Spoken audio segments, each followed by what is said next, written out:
కళ్యాణ్కి పవన్ కళ్యాణే కాంపిటీషను, ఇంకెవరు కాదు. అది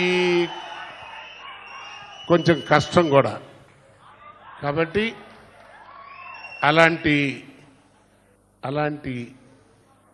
పైగా హీరో ఎంతో మందరం చెప్పుకుంటుంటాం చాలా నిరాడంబరుడని.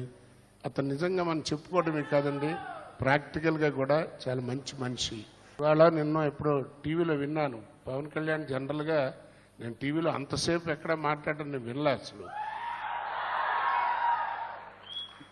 అతని సక్సెస్కి అది కూడా ఒక కారణమే, ఎక్కువ మాట్లాడడం, మాటలు తక్కువ చేతలు ఎక్కువ.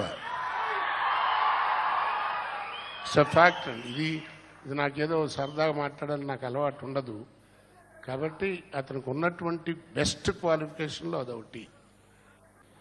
ఈ సక్సెస్ మీట్ అనేది పవన్ కళ్యాణ్కి ఏం కొత్త కాదు.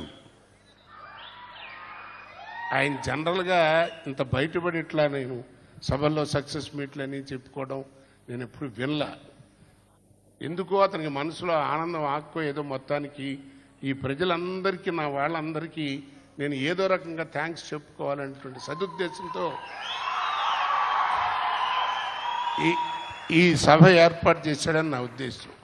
ఆయన గురించి కిందటి క్యాసెట్ ఓపెనింగ్ అప్పుడే చెప్పేశారు. ఇక త్రివిక్రమ్ గారు ఎన్నో చెప్పారు, మంచి మంచి మాటలు, ఎంతో మంచి మాటలు బయట నుంచి విన్నా. ఎందుకు చెప్తున్నానంటే పవన్ కళ్యాణ్ యొక్క పవర్ ఏంటో అతని మనస్సాక్షిగా అతనికి బాగా తెలుసు.